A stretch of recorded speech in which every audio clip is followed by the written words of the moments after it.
Bonjour à toutes et à tous, bienvenue sur votre chaîne DPS2i TV, votre chaîne informatique. Aujourd'hui, nous allons nous atteler au démontage complet de cet iMac afin de remplacer le bloc d'alimentation. A tout de suite, générique.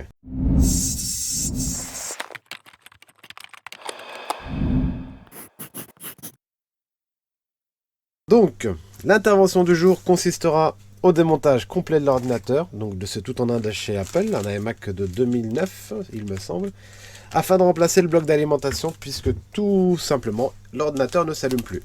Mais avant de commencer l'intervention, une fois de plus, je vous invite à vous abonner à votre chaîne. Alors, ce modèle d'iMac, le démontage se fait complètement par l'avant.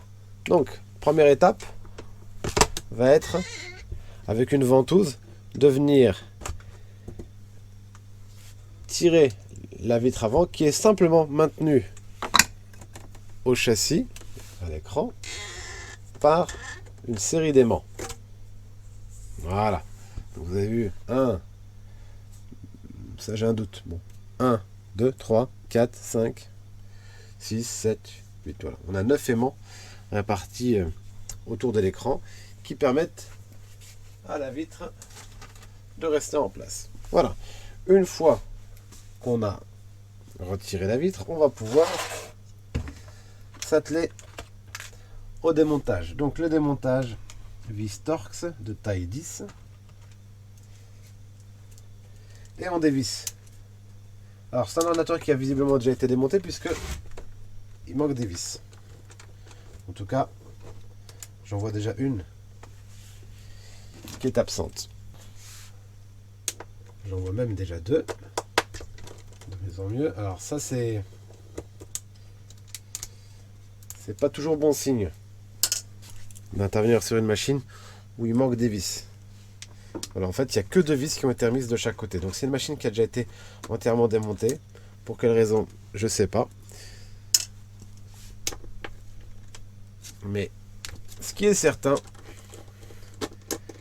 c'est que leur montage n'a pas été fait dans les règles de l'art. Donc c'est ce que je dis toujours, lorsque je fais un devis et que ce devis est un peu élevé pour le client, bien je dis toujours une chose très très simple, vous trouverez toujours moins cher ailleurs, mais ça sera moins bien. Ben voilà, vous avez un bel exemple. Alors, là j'ai dévissé l'écran, donc en théorie je devrais avoir 4 vis de chaque côté uniquement. Ensuite, je viens baisser mon écran. Et je fais attention parce que j'ai toute une série de connecteurs derrière. Alors là aussi, je pense que ce que je vais faire, c'est faire pivoter, voilà, l'écran pour que vous puissiez voir. Donc j'en ai un tout en haut qui suffit de tirer. Parce que là, tout va bien. J'en ai un plus méchant ici. Alors je ne sais pas si vous le voyez, mais voilà, celui-ci là, je ne sais pas si vous allez voir clairement. Ça c'est très important parce que, voilà, je pense que si vous faites bien attention, celui-ci, ce connecteur-là, vous devez certainement avoir remarqué que le levier est déjà enlevé. Donc là encore, le remontage n'a pas été fait dans les règles de l'art. Et maintenant, j'ai une crainte. J'ai une crainte, c'est... Est-ce que je vais réussir à retirer ça sans faire de dégâts? Donc j'espère, voilà, que le connecteur n'est pas bien parce que j'ai eu à tirer bien plus fort qu'habituellement. Et je vous dis, voilà, quand une machine a déjà été démontée, il y a un risque. Bon, peu importe, on va continuer. Ici, j'ai un autre connecteur qui va directement sur la carte mère. Parfait. Et j'en ai un autre là qui est peut-être hors de votre champ, hors du champ de vision de la caméra. Voilà, qui se trouve ici, sur cette petite carte. Voilà. Donc maintenant, je vais baisser complètement mon écran et je vais m'assurer qu'il n'y a plus rien qui le retient. Et c'est bon, voilà. Donc je stocke l'écran et ma vitre de côté en m'assurant qu'ils sont à l'abri de la poussière et à l'abri de tout risque de rayures. Donc on se retrouve maintenant face aux entrailles de notre iMac. Donc je vous fais un petit tour du propriétaire, très très rapidement. La carte d'alimentation, donc c'est ce qu'on va remplacer aujourd'hui. C'est elle qui fait office donc de transformation du courant de 220 volts vers les différentes tensions, 12 volts, 5 volts, etc., qui vont vers les différents composants, carte mère, disque, etc. Ici, on a donc le disque dur. Ici, on a le lecteur de DVD, lecteur graveur de DVD. La carte mère. On a donc ce très gros dissipateur qui nous situe donc le processeur. Le processeur se situe ici, mais de l'autre côté de la carte mère. Donc on doit avoir le gros dissipateur avec les canaux de transfert de la chaleur qui vont vers ce radiateur-là et qui sont refroidis ensuite par ce ventilateur. Voilà, pas grand-chose à dire, si ce n'est qu'on a une bonne conception de l'appareil. Si autre chose sur ce modèle-là, voilà, c'est pareil, je ne sais pas si vous allez le voir. Là, on a la carte mère, d'accord. Et derrière, là, vous voyez une autre petite carte en parallèle. Ça, c'est la carte graphique. Donc, sur ce modèle-là, elle est amovible. S'il y avait besoin de la remplacer, on pourrait la remplacer. Et donc, cette carte graphique-là a son système de refroidissement. C'est-à-dire qu'elle a un dissipateur qui est posé directement sur la puce et qui transmet la chaleur à ce radiateur. Et ce radiateur est refroidi par le ventilateur qui va capter de l'air par le dessous à l'arrière du boîtier et qui va l'envoyer sous le lecteur, derrière le lecteur plutôt, pour refroidir ce dissipateur. Donc, de ce côté-là, il n'y a pas grand-chose de plus à dire. On va tout de suite aller à l'essentiel de notre intervention, à savoir le remplacement de l'alimentation. En espérant bien sûr que le problème ne vienne que de ça. Donc voici l'alimentation de remplacement. Donc il s'agit d'une alimentation reconditionnée.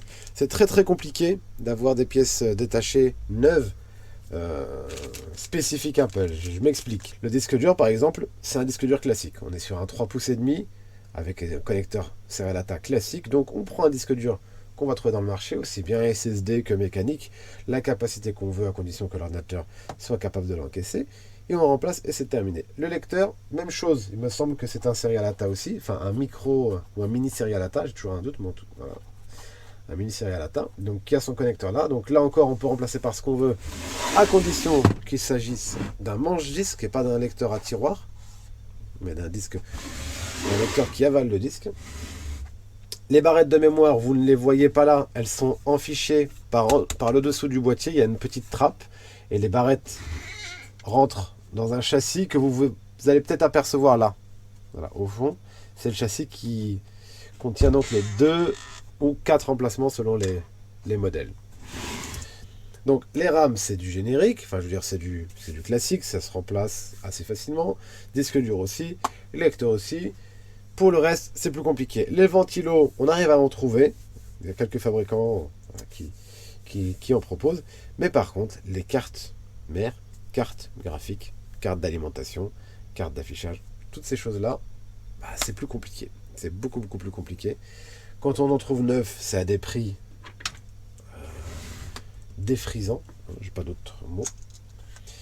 Autrement, c'est de l'occasion ou du reconditionné. Donc, le neuf est trop cher, l'occasion est un peu risquée. Donc, on ne saurait que trop vous conseiller de toujours vous orienter, dans la mesure du possible, vers du reconditionné. Alors bien sûr, on sélectionne correctement son vendeur, parce que n'est pas reconditionneur qui veut. Il ne s'agit pas d'avoir récupéré un bloc d'allume sur une machine qui marche, d'avoir testé pour se dire reconditionneur.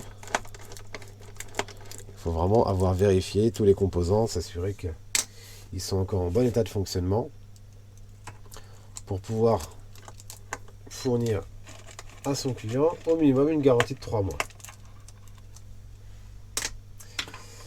Voilà, donc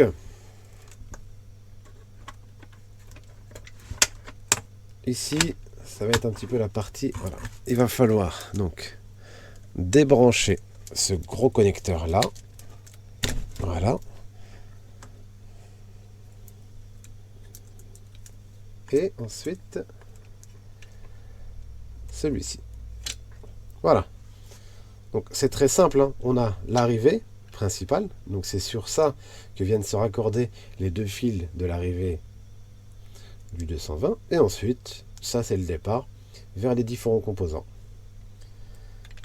Donc je vais récupérer cette pièce qui, alors, pour pas me compliquer la vie, car elle est déjà assez compliquée comme ça. Je vais voilà, replacer ça. Je vais m'assurer qu'il s'agit bien de la même, parce que là aussi, je pourrais avoir une mauvaise surprise. Alors visuellement, c'est pas une copie conforme. Hein. C'est pas une copie conforme. Alors, je vais profiter du fait qu'elle soit démontée pour, comme d'habitude, mettre un petit coup de soufflette dedans.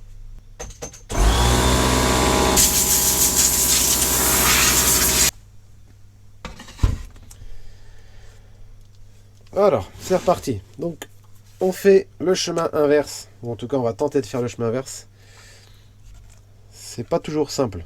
Retirer est très facile. En général.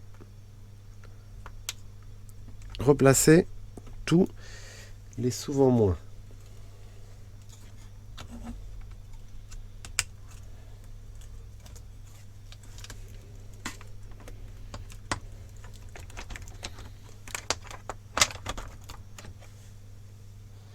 Ok, on va engager juste 2 vis. L'idée étant juste de maintenir la carte le temps de faire un essai.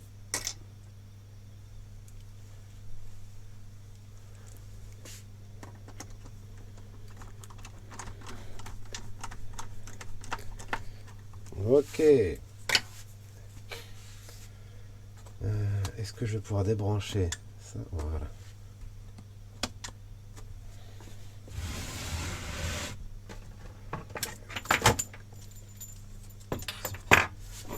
Bon, c'est où ça passe où vous assistez à pire. Bon.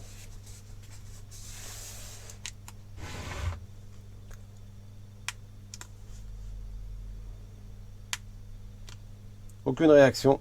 Donc malheureusement, ça n'a pas démarré. Donc, comme je vous l'ai dit au départ, on n'était pas certain que le problème vienne de la carte d'alimentation. Mais lorsqu'un ordinateur ne s'allume pas, bah c'est le premier test à effectuer.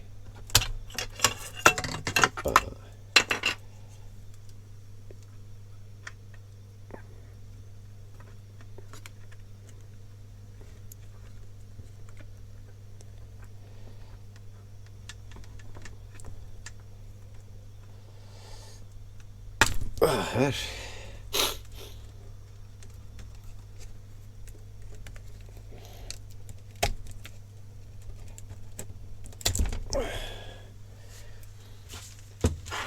Donc on n'a plus qu'à remonter son alimentation parce que là malheureusement financièrement ça ne vaudra pas le coup. En plus de ça, je vous dis, faudrait qu'on se renseigne auprès du client quand même pour voir c'est quoi l'historique de cet appareil parce que il y a quand même 2-3 bizarreries dans le montage. Donc là le problème est que compte tenu de l'âge de la machine, il y a des choses qui clairement ne valent pas le coup d'être faites. Donc l'alimentation, ça valait le coup. Il s'agissait d'une alimentation reconditionnée. Ça faisait une réparation au total, pièce main-d'œuvre, à quelque chose avoisinant les 200-220 euros de tête. Donc, compte tenu de l'âge de la machine, 200-220 euros, ça vaut encore le coup puisque c'est une machine qui sert encore beaucoup à son propriétaire. Et entre ça ou racheter un appareil neuf, le choix était assez rapide. Maintenant, le souci est que vraisemblablement le problème vient de la carte mère et que là, bien, on touche à une de nos quelques lacunes, à savoir l'électronique. Clairement, l'électronique est quelque chose que nous ne maîtrisons pas.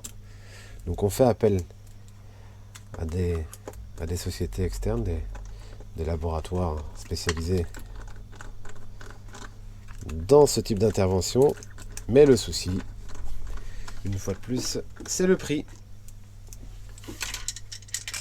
général, c'est des interventions qui sont facturées au minimum 250-300 euros. Donc, si on part du principe, allons au bas mot, donc à 200 euros par exemple, pour être gentil, donc à supposer qu'on trouve un réparateur qui veut bien nous la réparer pour 200 euros, il faudrait y ajouter toute notre main d'œuvre de démontage complet de la carte mère, parce que là pour le coup c'est pas la même chose que de démonter l'alimentation qu'on vient de faire ensemble. L'alimentation, vous avez vu, hein, c'est assez rapide, mais la carte mère c'est une toute autre histoire. Je serais obligé de démonter système de dissipation complète de la carte graphique, le système de dissipation du processeur, débrancher tout pour ensuite accéder aux différentes vis qui maintiennent la carte mère en place, la sortir. Donc ça c'est grosso modo une bonne demi-heure, si c'est pas plus, une bonne demi-heure de temps de travail en plus, aller, et donc une autre demi-heure retour.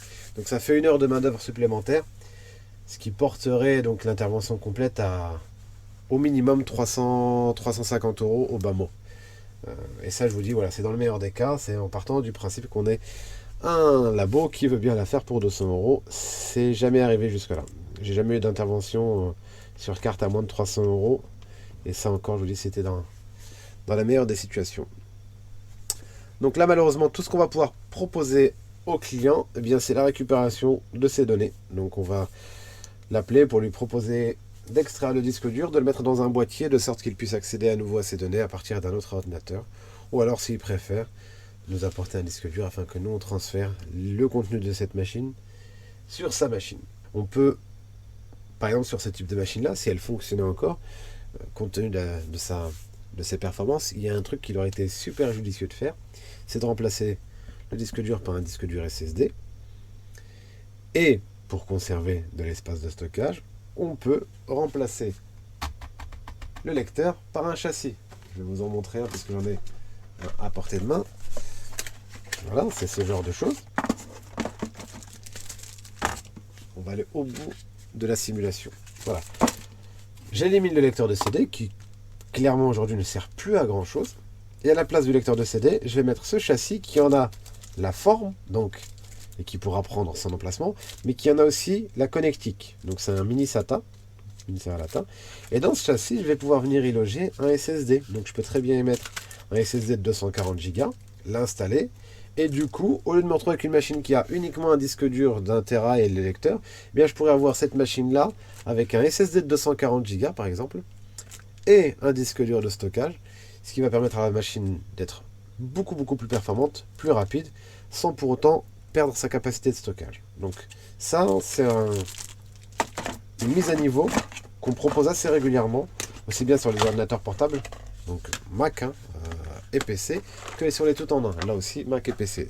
En fait c'est très simple, dès lors vous avez un lecteur de CD, et bien on peut proposer cette solution-là.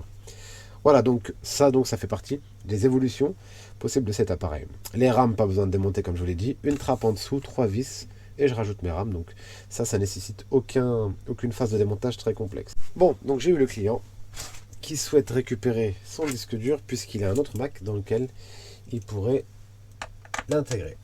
Donc, vous allez pouvoir assister au retrait du disque dur. Alors, c'est pas une opération de dingue à côté du reste, mais c'est quand même pas mal. Donc, j'ai normalement 2 vis, une là. Là, en l'occurrence, il en manquait une. Donc, je pense que ça fait partie... Oui, le disque dur a été remplacé. Un disque dur d'1 Tera de cette gamme-là, de chez Seagate, il est clairement plus récent que son ordinateur, 2015. Voilà. Donc j'ai juste ces 2 vis à retirer. Naturellement, donc moi j'avais déjà débranché les connecteurs tout à l'heure pour éviter de réalimenter le disque dur en cas de problème. Donc on débranche, on retire les vis, on bascule et on s'en va avec le disque. Voilà. Donc maintenant, même si l'ordinateur est déclaré décédé, le client souhaitant le récupérer, on va lui remonter comme il est censé être remonté. Donc, là encore, est-ce que vous y voyez quelque chose? Alors, le premier connecteur, le second. Donc, je mets ces deux-là d'abord parce que le problème va être qu'une fois que j'aurai rebranché le connecteur LVDS. Donc le LVDS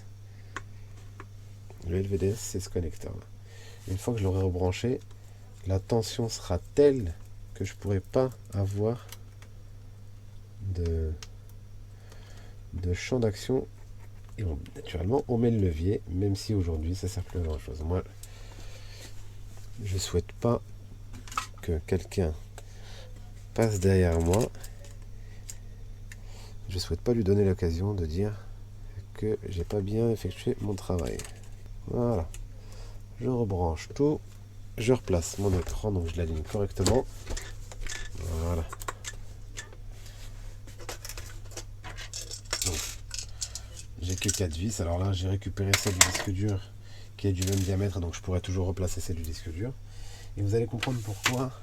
Vous savez pourquoi beaucoup de réparateurs ne remettent pas en place toutes les vis, notamment celles des iMac. Parce que les aimants qui se trouvent tout autour rendent le placement des vis complètement cauchemardesque. Alors, je mets un tournevis là pour faire levier et placer correctement. Voilà, donc je vais la serrer légèrement. Je vais tenter de placer. Voilà, vous voyez, c'est pour ça qu'ils veulent pas se casser la tête. Et moi, à la fois têtu et bête, j'insiste. De ce côté, on va faire la même chose. Donc, je fais levier, je place ma vis tout en haut.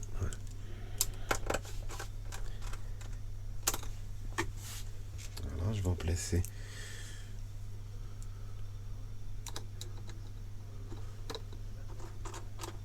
là. Puis donc ma troisième, je vais la mettre ici.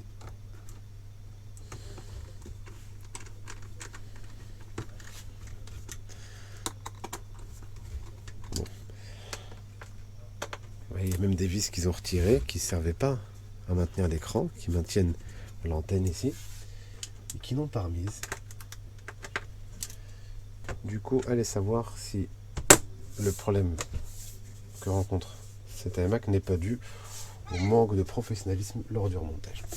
Bien voilà, on a fini le remontage. Donc malheureusement la réparation n'a pas été fructueuse, elle n'a pas abouti comme on l'espérait. Mais quoi qu'il en soit pour vous, il y a quand même plusieurs intérêts. Vous avez vu comment remplacer la vitre cassée d'un iMac, par exemple, comment remplacer son écran, comment remplacer le disque dur, comment ajouter de la RAM, même si ça c'est très très simple, hein. Une trappe en dessous, 3 vis ou 2 vis selon le modèle, et je remplace. Comment l'upgrader avec ce que je vous ai proposé tout à l'heure, donc l'upgrade en remplaçant le lecteur de CD par un châssis avec un SSD et en conservant un disque pour le stockage. Donc vous avez vu aussi qu'il était possible d'accéder à la ventilation, aussi bien celle du processeur que celle de la carte graphique, donc pour nettoyer, dépoussiérer et assurer un bon fonctionnement de celle-ci. Voilà, donc avec cette vidéo, vous êtes capable de le démonter quasi intégralement et d'intervenir sur l'appareil. Voilà, je pense que je vais m'arrêter ici pour aujourd'hui. Si vous avez apprécié cette vidéo, je vous invite à laisser des pouces bleus. Et même si vous ne l'avez pas apprécié, je vous invite à laisser des pouces bleus. Surtout à commenter si vous avez la moindre question sur une des étapes du démontage. Je vous souhaite à toutes et à tous une très bonne fin de journée et je vous dis à très bientôt. Bye.